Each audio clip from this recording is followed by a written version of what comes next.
heard a little bit about me, and it sounds like this time you did actually hear the most salient fact of my life at this point, which is that I am the mother of a 10-year-old, a 9-year-old, a 7-year-old, and a 4-year-old, which means that no one in my house ever listens to me ever. So I want to thank all of you for coming here this evening to listen to what I have to say, because this is a really unique thing, and it never happens to me at home. So thank you so much for making this something wonderful that never will happen unless I travel across the country. Thank you so much. I have to confess that tonight's talk is going to be a little bit like online dating, because just like in an online dating profile, I got all of you to come here tonight by telling a pretty big lie. The title of this lecture is Living in Hebrew. I gave it that title after hearing that my colleague Elon Stavans is going to call tomorrow night's talk Dying in Hebrew. So I thought I would try to be a little bit more uplifting in case Elon was planning to do something really grim on stage tomorrow night. But I have to admit that living in Hebrew is in fact an absolute lie when it comes to my own daily life.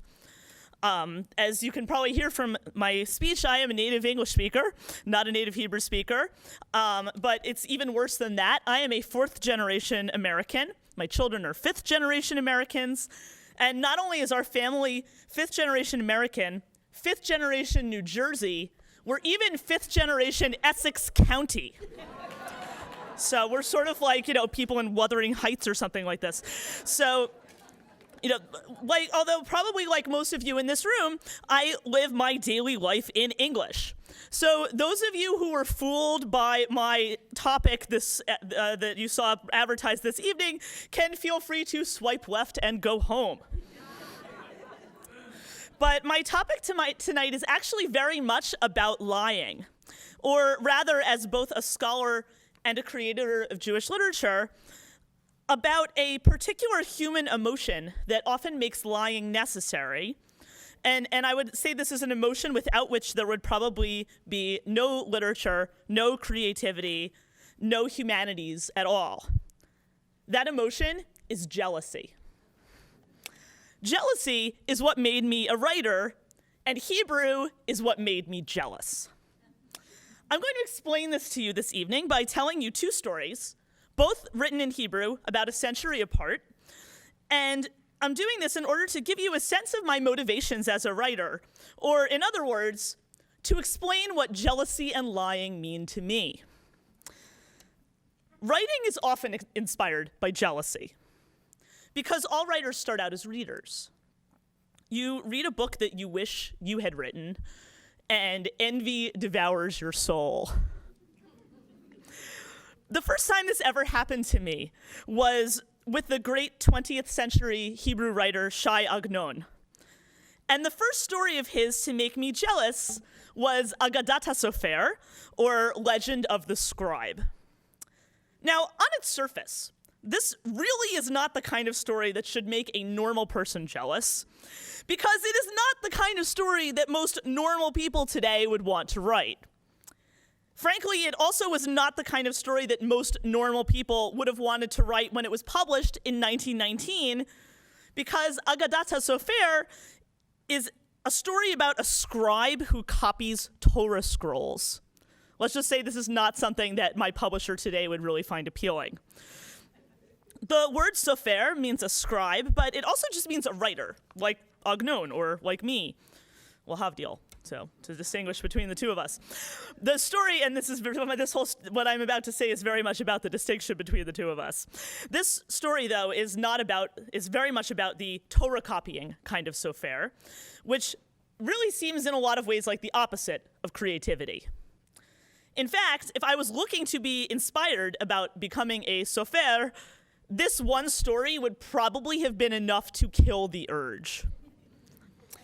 The story is written in a very pious tone that imitates rabbinic legends, and nearly every line contains a quote from some ancient Hebrew text.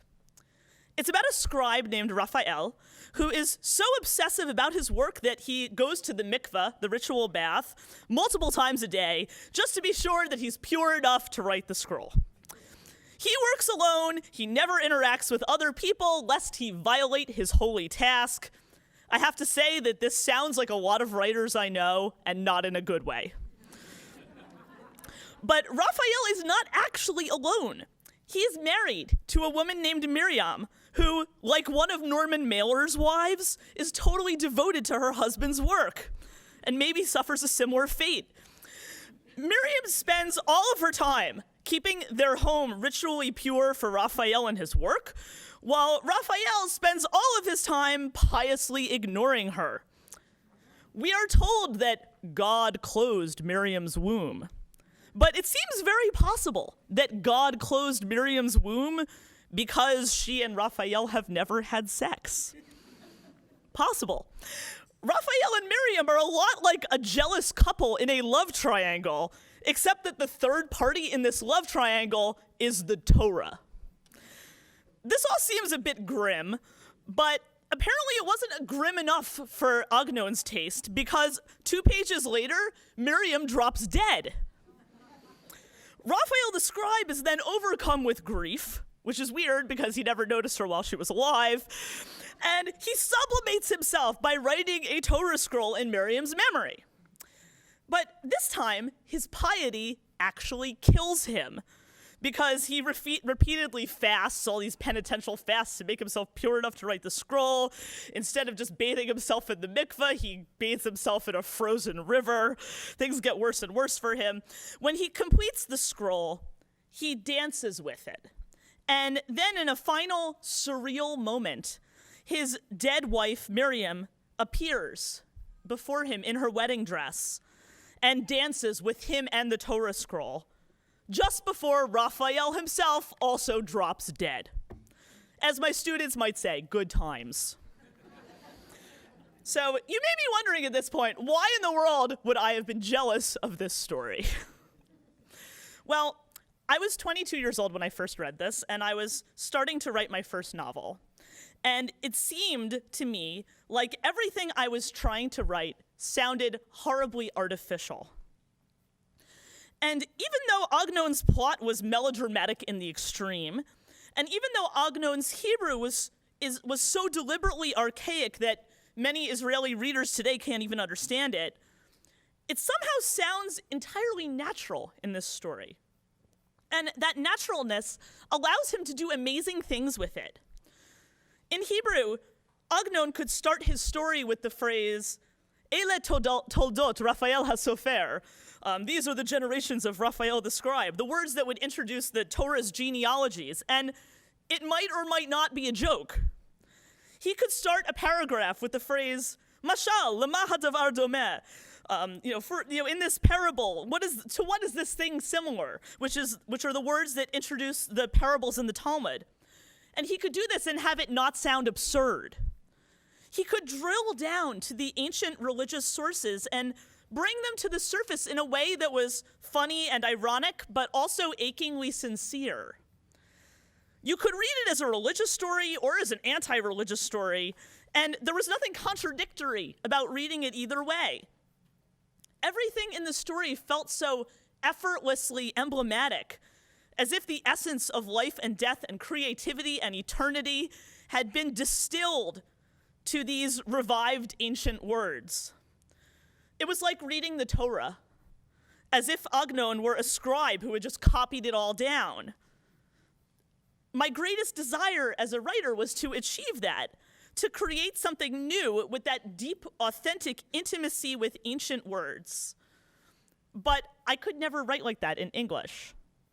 In Hebrew, being a scribe seemed to come naturally to Agnon. But in English, you have to be a writer, not a scribe. I concluded that Agnon was authentic, and I could never be. At some point, my jealousy began driving me mad. And so I became like the crazy person who stalks their ex-boyfriend online looking for flaws. Except my ex-boyfriend was a dead Hebrew author. So instead of stalking him on Instagram, I stalked him on microfilm.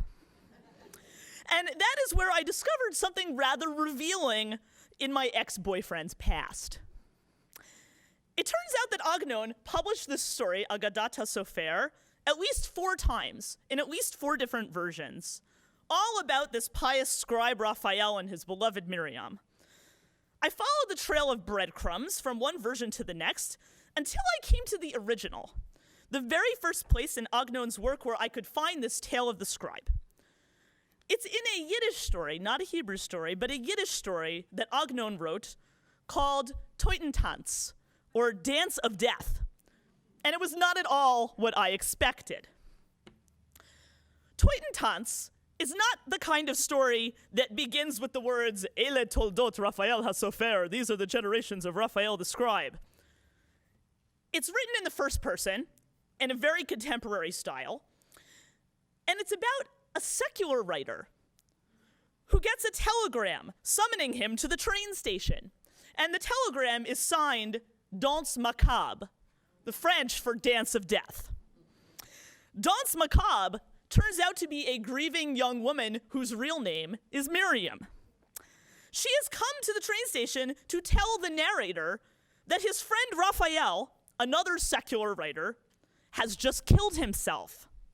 And she is here to give the narrator all of Raphael's unpublished works, kind of like Max Brod getting all of Kafka's unpublished works and deciding what to do with them and deciding against the author's wishes, which is exactly what this narrator does, because the rest of the story is an anthology of the dead writer Raphael's poems and stories.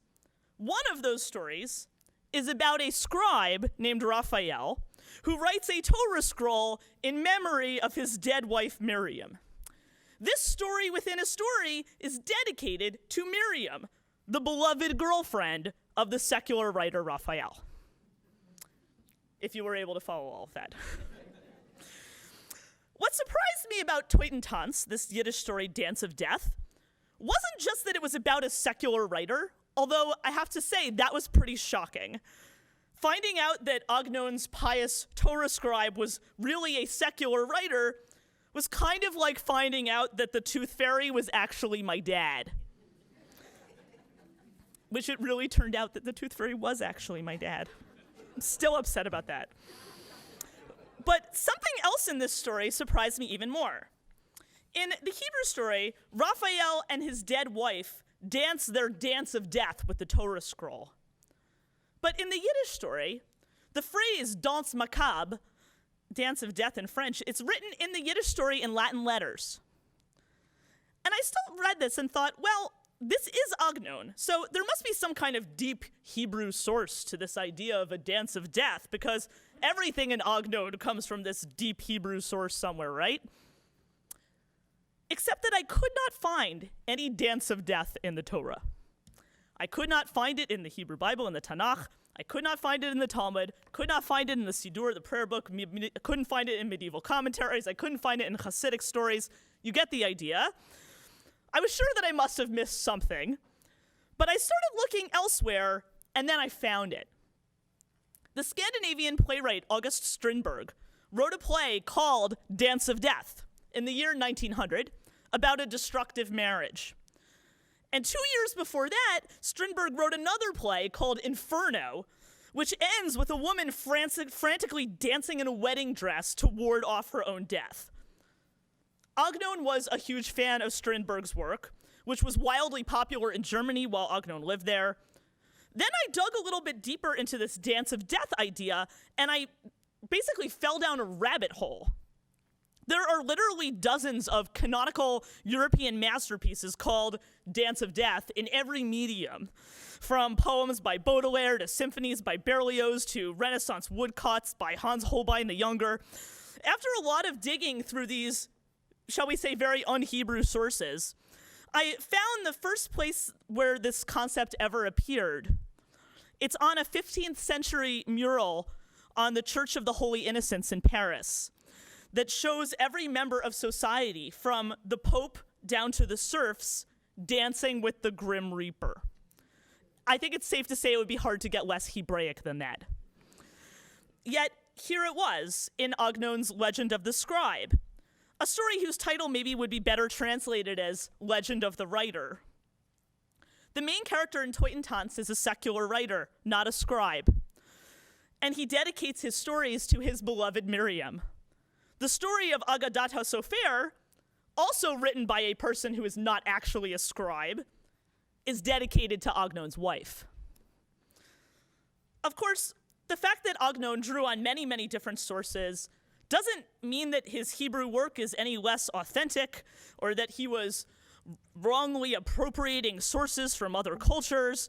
Or if he was, then we might as well also point out that most of the people on earth are culturally appropriating the Hebrew Bible almost every day. It really just means that when it comes to creativity, authenticity is weirdly irrelevant because the creative process can only happen through reinvention. Like all creative artists, Agnon was by necessity a kind of liar, particularly when he claimed in his Nobel Prize acceptance speech that he had never heard of the various non-Jewish writers who so obviously influenced him. And I'm also willing to bet that his work would never have reached its heights without jealousy. Jealousy of the ancient Hebrew writers whose works inspired his, and also jealousy of the contemporary non-Jewish writers whose works inspired his.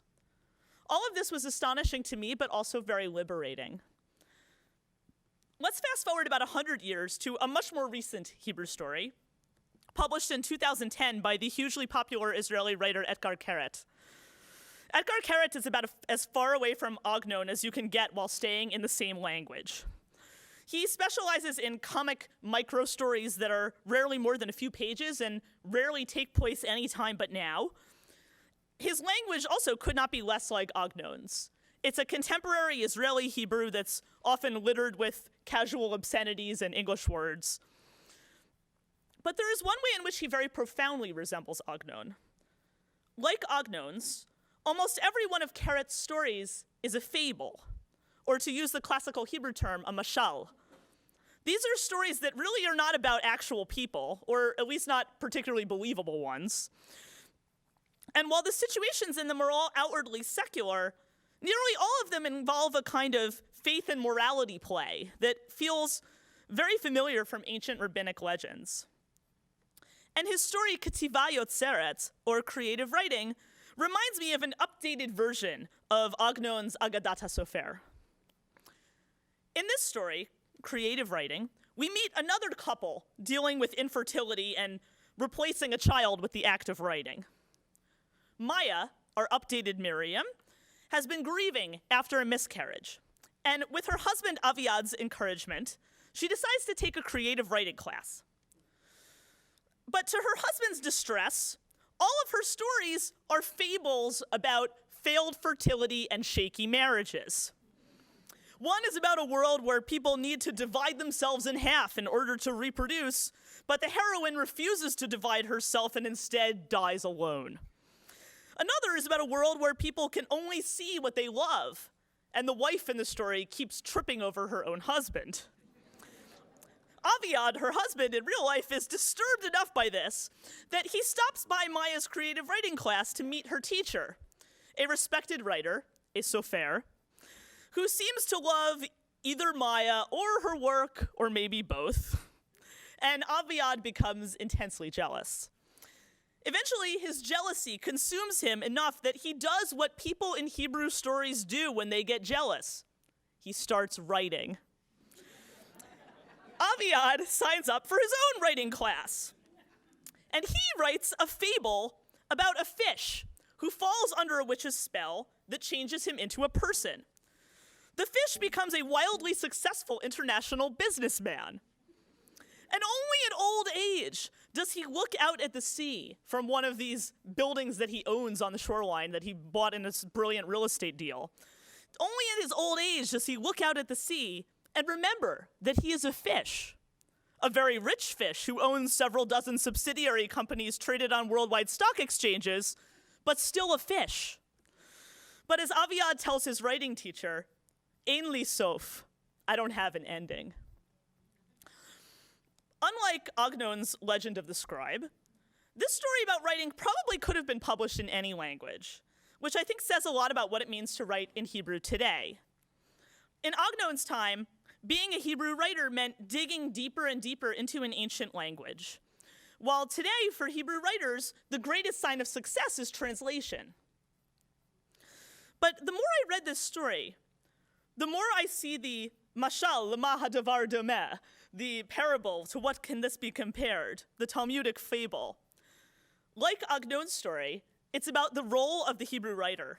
This time, an internationally successful Hebrew writer who looks out at his writings and suddenly remembers that despite the witch's curse, which in Hebrew is the roa hagazera, the evil decree like the one in the Yom Kippur liturgy, despite this evil decree, that internationally successful author is still a fish. It seemed very obvious to me that as universal as Carrot's fiction tries to be, the guy is still a fish. By the time I read this story when it was published in 2010, though, I was not jealous at all. I had already published 3 books, and even though I was writing in English, I was still a fish too.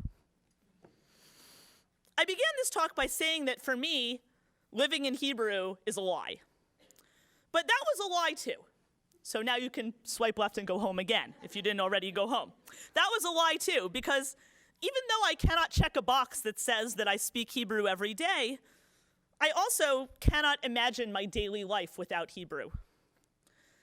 This has been true since I was a very young child, growing up in a home where no one spoke Hebrew, but where Hebrew was still somehow used almost every day in songs, in prayers, in functional words from our lives in the Jewish community, and in my mother's abstract artwork, which was infused with lines from the Torah and the Hebrew liturgy. When I was 12 years old, I became a weekly Torah reader for a children's congregation, and at this point, ancient Hebrew phrases started echoing in my head, filtering through my daily life in public school. I became fascinated by how these ancient verses felt so alive in my mostly secular modern world. And because I was a reader, I started looking for books that might explain this phenomenon to me. I had no idea how to articulate this when I was in middle school. So I told people, I guess I'm interested in Jewish literature. Well, when it's 1990 in New Jersey and you tell someone that you're interested in Jewish literature, they hand you a book by Philip Roth. Which was really not what I had had in mind. But 10 years later, when I had learned Hebrew well enough to read Agnon in the original, I decided to do something productive with my jealousy and see if I could write Hebrew novels in English. I've published 4 novels, and I'm now halfway through a 5th. And all of my novels have dealt with themes from Jewish history and culture. Ever since I published my first book, I've often been invited to participate on panels at various cultural events with other authors who have written on Jewish themes. And invariably, we are asked the question by a moderator or someone in the audience, do you consider yourself a Jewish writer? Generally, the other authors on the panel say, no, I'm not a Jewish writer, which makes me want to ask, like, well, then why are we all sitting here in a JCC? Of course, there are a lot of questions that one could legitimately ask about what makes something a Jewish book. Is it whether the writer is Jewish? Is it whether the characters are Jewish? Is there something about the sensibility? But having now participated in these panels for 14 years, I have a definitive answer to what makes someone a Jewish writer. What makes someone a Jewish writer in America today is their likelihood of being asked to participate in a panel during which they will be asked this question, do you consider yourself a Jewish writer? So I think by that standard, I definitely qualify. But as you heard, I'm not only a Jewish writer by this standard, but I am also a professional Jewish nerd with a Ph.D. in Hebrew and Yiddish literature.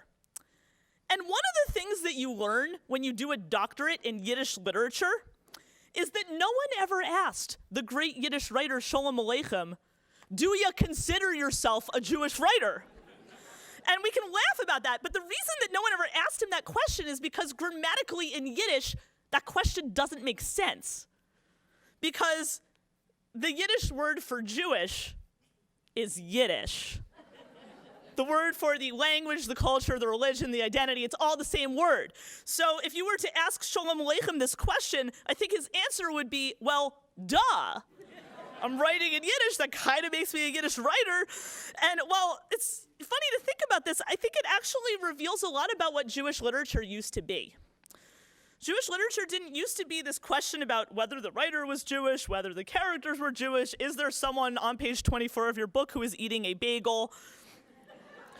I mean, that is really the level of this discussion, which is kind of sad. But what made something a Jewish book was actually that it was written in a Jewish language.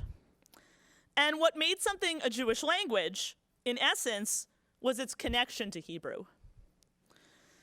We're in a very unusual situation in America today. We have one of the largest Jewish communities in world history, but this is a community that doesn't primarily use a Jewish language. This is a community that primarily uses English. And while I am extremely eager to hear my colleague Sarah Ben-Or's latest research tomorrow about the phenomenon of American Jewish English as a new Jewish language, no pressure, I don't think that even she would deny that American Jewish culture would only be enriched if more American Jews actively learned Hebrew, because of course most don't. We can blame the fact that so few American Jews know Hebrew on a lot of different factors, and I imagine this is a conversation that will continue at tomorrow's symposium as well.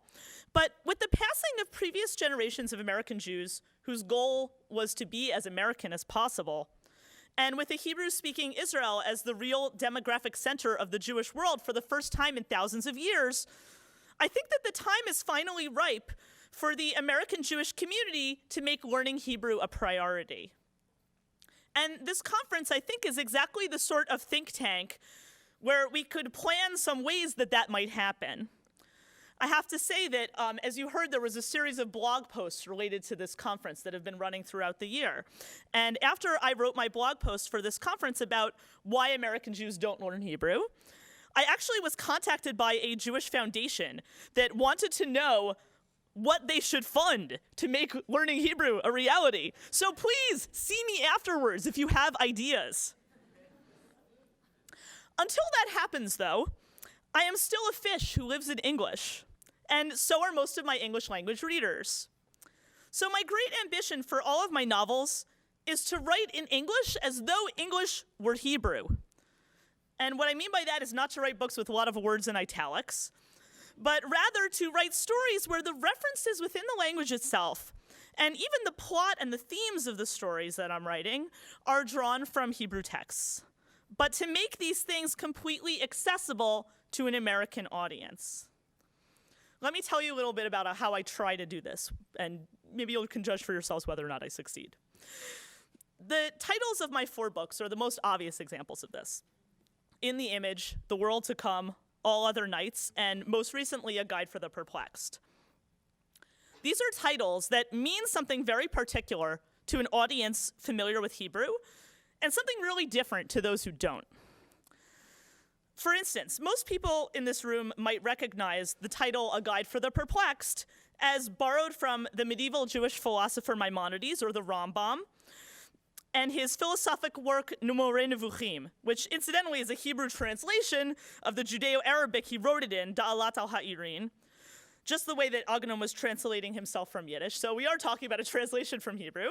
But this is a title that many readers who have a particular education, which includes some Hebrew, will recognize as being from this medieval Hebrew source. But most American readers are a lot more like my taxi driver at one of my book tour stops. He asked me why I was in town. I said, I'm here on a book tour promoting one of my books. Oh, what's your book? He asked me, what's the title? And I said, it's called A Guide for the Perplexed. And he told me, that sounds like an amazing self-help book that I would totally buy. And I thought, wow, you're going to be really disappointed. But every reader who reads this book is going to end up learning what Moreh Nevuchim is, what A Guide for the Perplexed actually is. And they're also going to end up meeting the Rambam, the author of the original Moreh Nevuchim, and Solomon Schechter, a 19th century Jewish scholar, because both of those people are actually characters in this book. A Guide for the Perplexed is a book that you can judge by its cover. It is a book within a book within a book. And this also is a Hebrew reference. Mashal lema hadavar dovmeh. To what is this similar? It's a reference to a parable that the Rambam wrote about different levels of approaching God, and how one approaches God as though God were a king in a palace, and at different levels of knowledge you can approach God through the outer courtyard, the inner chambers, the antechambers, this sort of thing. On the outside of this book, so the outer layer of this book, is a contemporary story about a software developer who creates an app that records everything you do. When I wrote this a few years ago, it was fiction. Now, maybe it's, I don't know, Google Glass, maybe it's the NSA. It's hard to stay ahead of these things. Those of you who have read my other books know that I'm a little bit obsessed with injecting forgotten history into a plot worthy of an airport novel, which is why this software developer has an evil sister who convinces her to take a business trip to post-revolutionary Egypt, where she ends up getting kidnapped. If that sounds absurd, it's because it's actually a rewriting of the Joseph story from the Torah, set in modern times and with women characters instead of men. The next layer of the book is a historical story about the discovery of the Cairo Geniza, which is the vast repository of about 200,000 medieval documents that were hidden in a 1,000-year-old Egyptian synagogue. As many of you might know, in Jewish law, you're not allowed to discard a piece of writing that has God's name on it. So when you're in this situation where you have a book or a Torah scroll that has God's name in it and it's damaged, you're supposed to put it in a storage space called a geniza, literally means like a hiding place, until you can bury it. But the medieval Egyptian Jewish community expanded this law in a way that many of you might appreciate.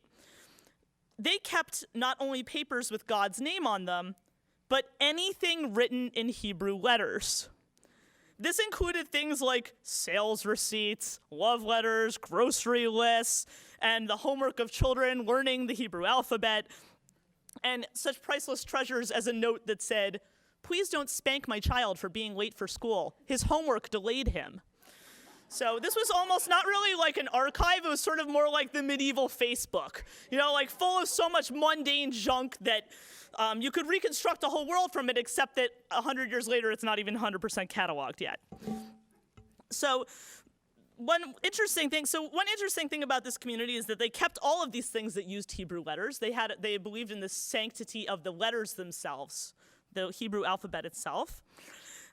The other variation they had on this variant custom that they had sounds very natural to procrastinating slobs like me, which is that they had not bothered to clean out their room-sized geniza in this synagogue in over 900 years.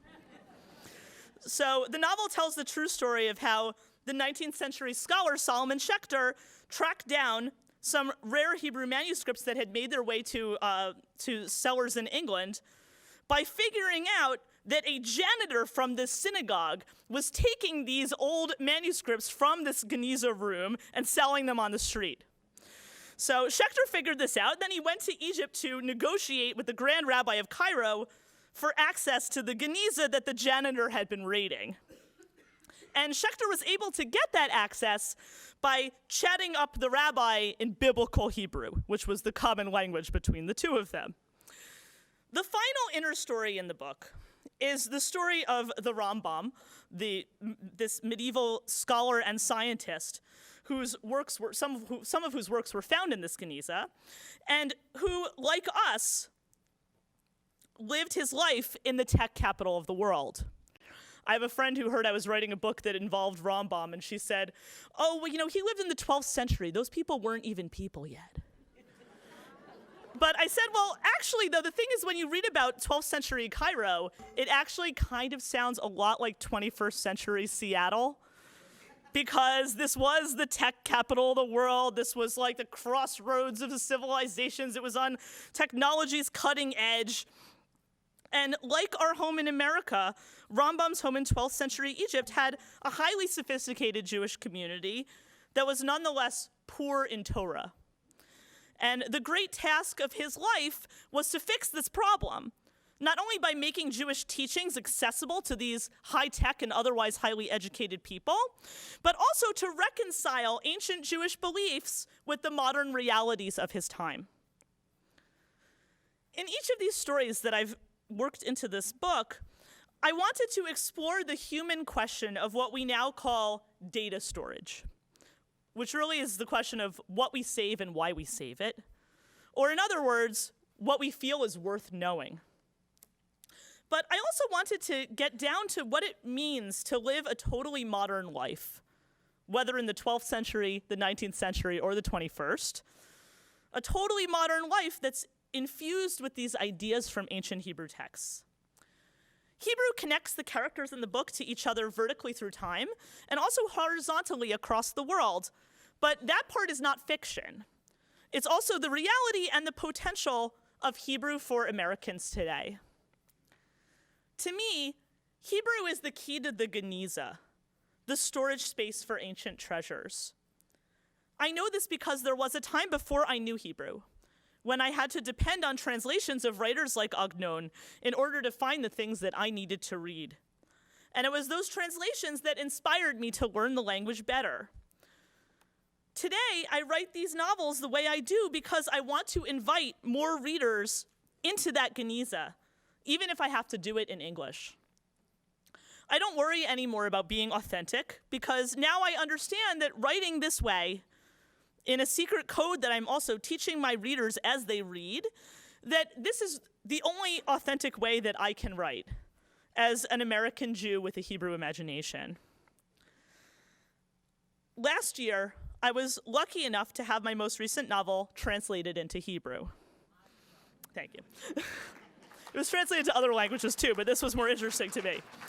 I was also lucky enough to have a very generous Hebrew publisher who did not mind having me, the bossy, pushy American author, proofreading their translation for them.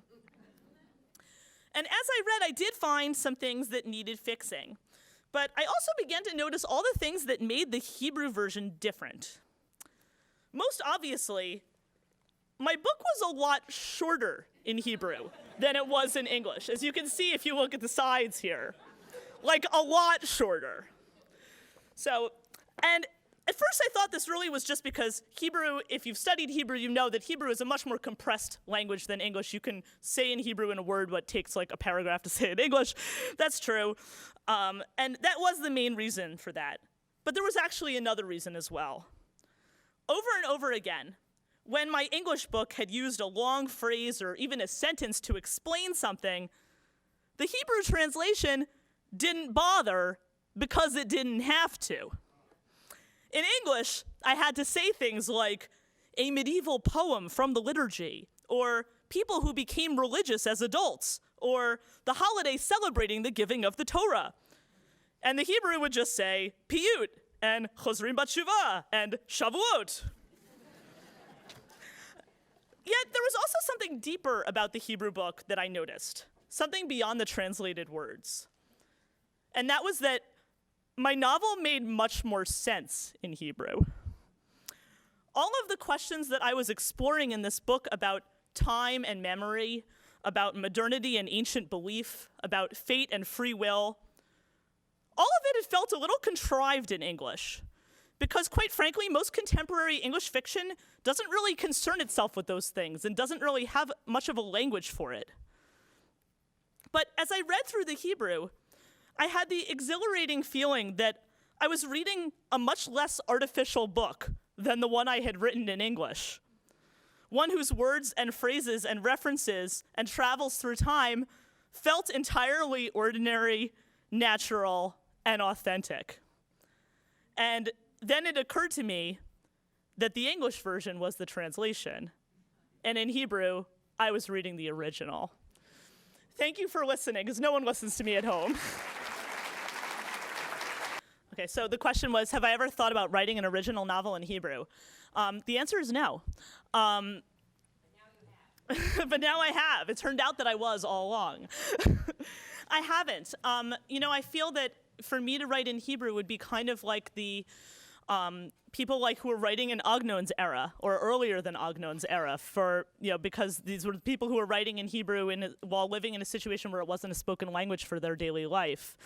I think those people did that out of a necessity because they were in the process of reviving Hebrew, and they were part of that process. So for me, it would be in a sense, it would feel less natural to me as just as a native English speaker to have the kinds of nuances in the language.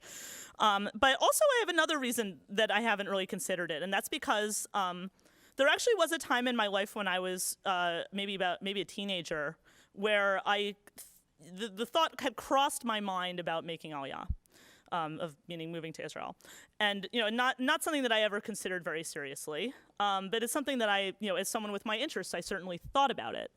And the conclusion that I came to at that time in my life was that there was more that I could contribute to an American Jewish community, which I felt like at the time when I was a teenager, it felt like the American Jewish culture felt very thin and very shallow and very poor in Torah, as Maimonides would put it. But that's too narrow a way to put it. It felt the culture felt very impoverished at the time when I was growing up, because this was at the time when there sort of was an older generation of American Jews whose entire goal in life was like to be as American as possible. These are the people like my grandparents' age, who really had shunned the organized Jewish world and had sort of like really tried to cast off any kind of traditional practice if they could.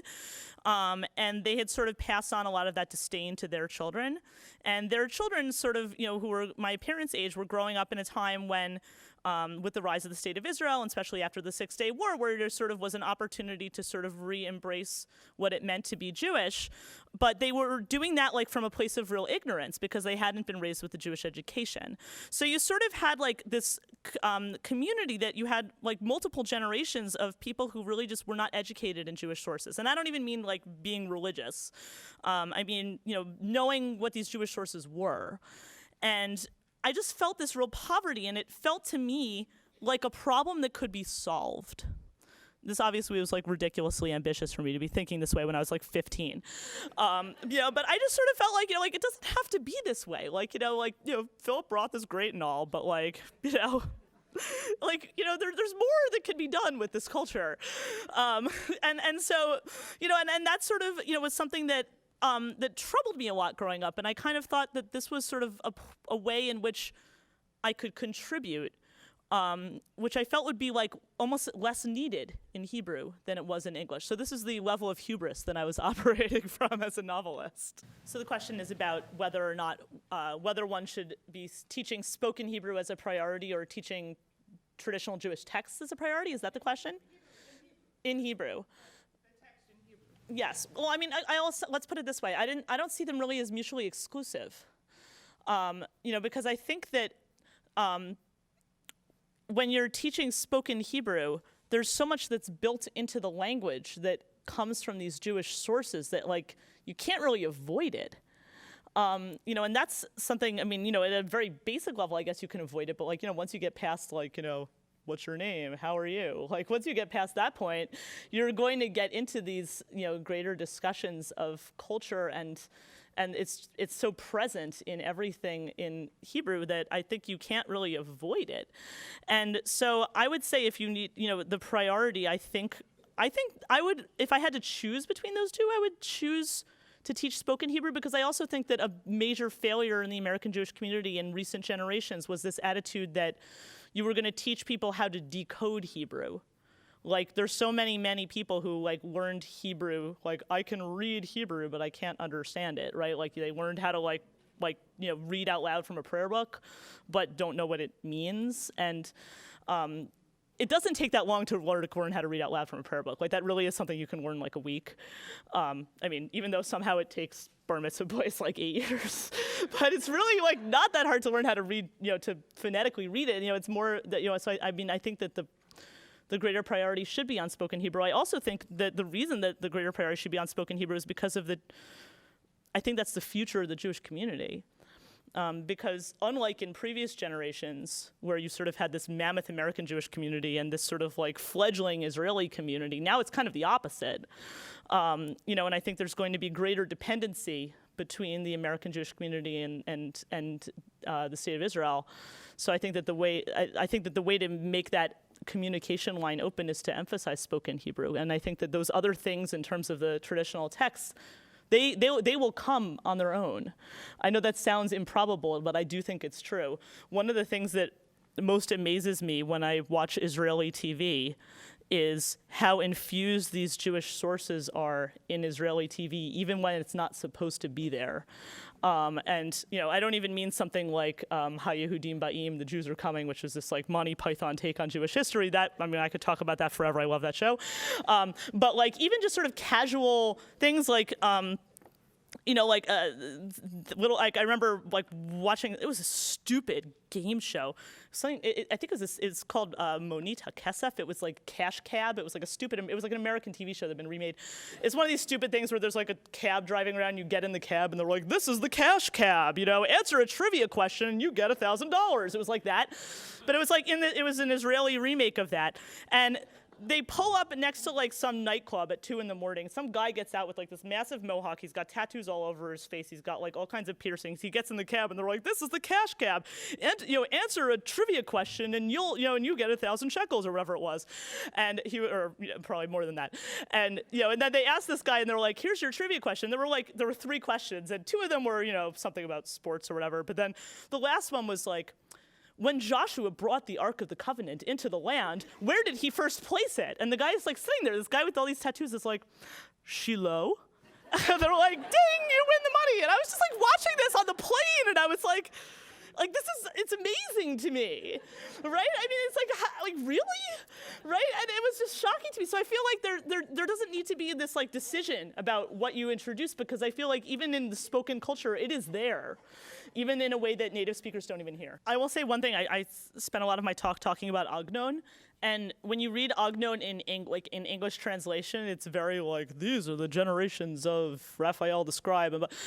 In Hebrew, I think he's actually really funny. And the reason is because you can understand all of these references that he makes and understand them that they're ironic.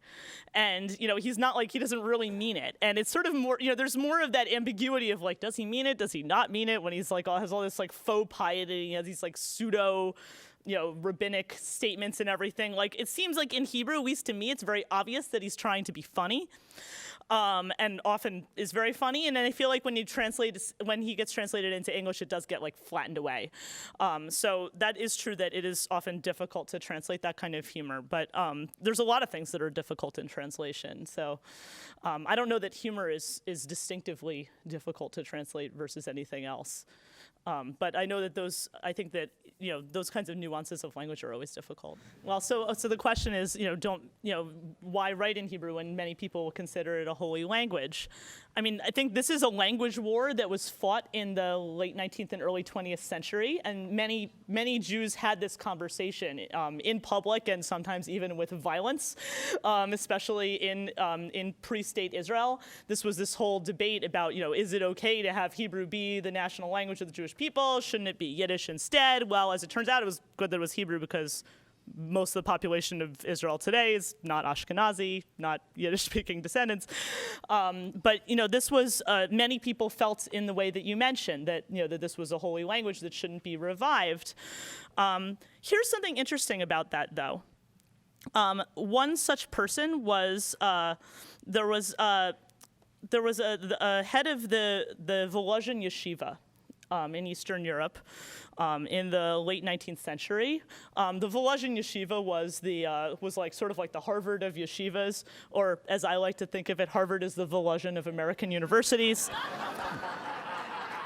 And at this yeshiva, the head of this yeshiva was a man, Naftali Tzvi Berlin was the head of this yeshiva. He's known in Hebrew as his title is the Netziv. And the Netziv was someone who was so traditionally religious and so devoted to his study of Torah that The rumor about him was that he studied 20 hours a day. And one time a student asked him, is it really true that you study 20 hours a day? He says, ugh, that's such a rumor. I only study 16 hours a day. So this gives you a sense of who this guy is. He was extraordinarily traditional in his outlook. What I find amazing, though, is when you study modern Hebrew writers, the first people who started breaking this taboo that you point out, this 19th century taboo of starting to write in Hebrew, in sort of writing secular literature in Hebrew. And what you find is something very strange. These are writers who are writing poetry, prose, different kinds of novels, different kinds of works in the late 19th and early 20th century. I'm talking about people like Chaim Nachman Bialik, someone like Uri Nisan Gnesin, someone like Yosef Chaim Brenner. These are sort of like foundational modern Hebrew writers. One strange thing about all of them is that almost all these people are alumni of the Volozhin Yeshiva. They all studied with the Netziv. And what's strange about, and it turns out this is not a coincidence. So these people all like grew up and led secular lives where they were promoting Hebrew in their life, and they're promoting secular Hebrew in their daily lives. But it's not a coincidence because this guy in the Netziv, one of his devotions in his Torah scholarship was that he was very particular and he insisted that all of his students study Hebrew grammar. He thought this was foundational to understanding the Torah. Every student had to have this rigorous study of Hebrew grammar. And his students ended up creating what became modern Hebrew literature, which was not what he had in mind. But I think it's amazing because one of the most famous stories about that the Netziv used to tell about himself is that he used to tell his students that once he had a dream that he had died. And in his dream, he was escorted to the world to come, and he was brought to a room filled with books. Now, you can imagine for a guy like the Netziv, this is paradise, right? So he comes and sees this room full of books that he's never seen before. He's so amazed. And then God taps him on the shoulder and says to him, "These are all the books that you were supposed to write. Why didn't you write them?"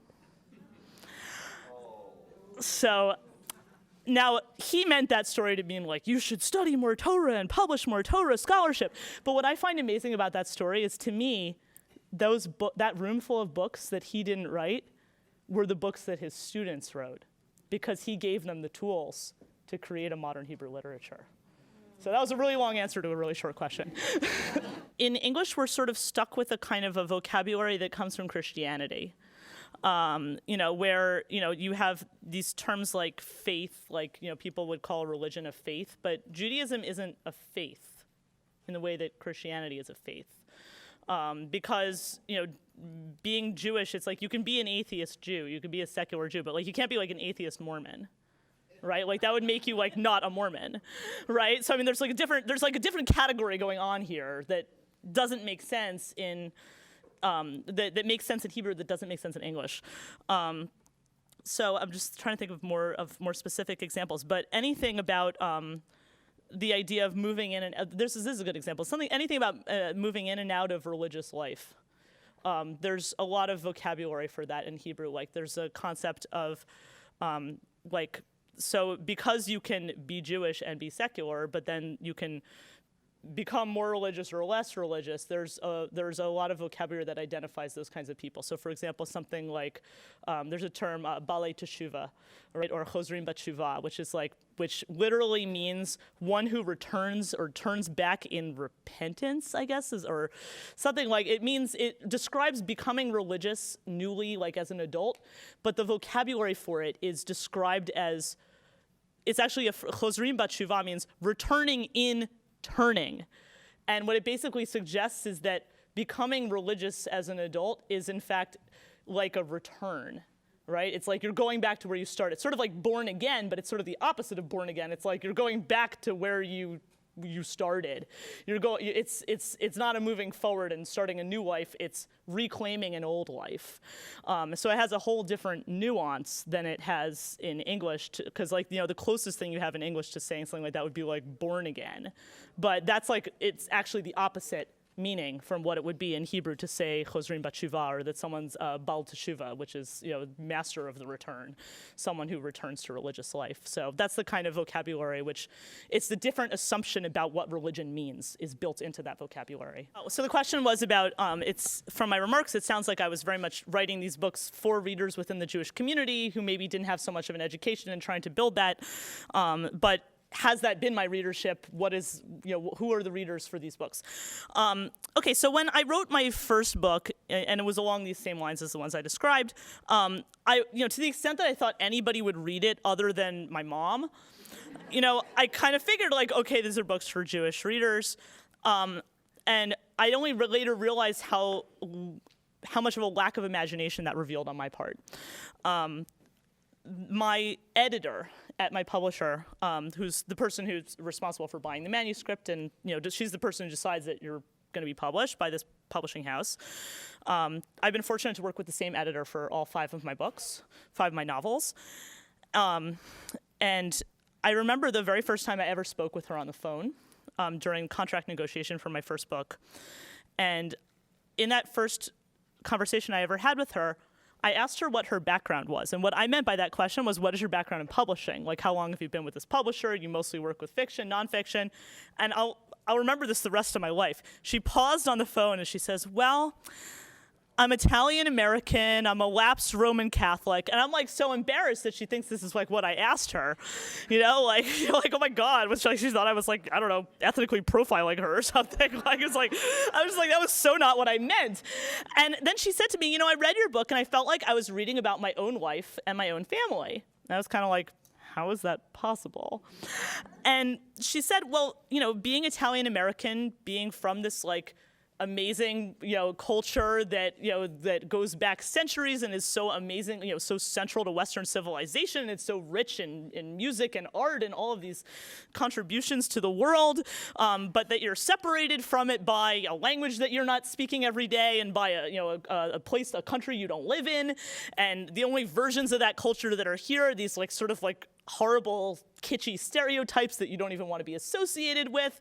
She's like, but somehow you want to bring that richness back to this place, but you can't because they're separated. She says, or, being a lapsed Roman Catholic, feeling like I'm part of this majestic religious tradition, but I can't fully embrace it as a modern person, but it has this long shadow and I can't really leave it. And she's like, I just felt like I was reading about my own life. And I have to say, and I remember with this first novel, I was, one of the first places my publisher sent me was to Southeast Booksellers Association conference, which was at that time was in Fort Lauderdale. It was for people who own bookstore and bookstore franchises around the southeastern United States. So when I went there, I figured like, okay, I'm going to this conference. I'm going to like talk to Jewish ladies from Florida because that's who's going to be at this conference. And they had a horrible event there that was like, it was like they had 50 authors, 50 banquet tables. They put one author at each table. They would ring a bell. They would give you 2 minutes to pitch your book to these 10 people at the table, and then move you to, it was like speed dating for authors, right? It was like the most horrible thing. So I get to like the first table here, and everybody's wearing like a name tag with their name and the name of their store or whatever they worked for, and the city and state where their business was. And I get to the first table, and I'm like, okay, that looks like there's some Jewish ladies from Miami there. So I told them about my book. They ring the bell. I get to the next table. And I look around and it's like Arkansas, Arkansas, Arkansas, Arkansas, Arkansas, Kentucky, Arkansas. And I'm thinking like, okay, how am I going to pitch this book? And they ring the bell and I say, my book has a lot of biblical themes. And they're like, biblical themes? And I have to tell you, first of all, the Christian readers know the Bible, the Jewish readers do not. And I will tell you, I mean, I'm often invited to speak at churches. I speak at a lot of churches. I speak at Christian colleges and seminaries. I've been on Christian radio. So, these are like, because these are people, they regard my work, they regard me as a religious writer who deals with religious themes. So, and what I've discovered is that, you write one book, but after you publish that book, everybody is reading a different book from the book that you wrote, which is actually a great thing because most of the time they're reading a better book than the book that you wrote. So I feel that because what I had overlooked in my narrow perspective, I had not appreciated that the whole purpose of literature is communication. Right? I mean, and what I've realized is, I've talked today about my translations into Hebrew of my books, but my books have been translated into many languages. And I don't think there are that many Norwegian Jews reading my books. I mean, there probably are a few, but I feel that my books are very popular in Germany, but that's a whole other question of why Jewish books are popular in Germany. But basically, I feel that they're reading people. There's a communication that you're doing when you write a book, and you're not the only one writing it, because the reader, you start the book as the writer, but the reader finishes it. So I underestimated my audience when I thought I was writing only for Jewish readers.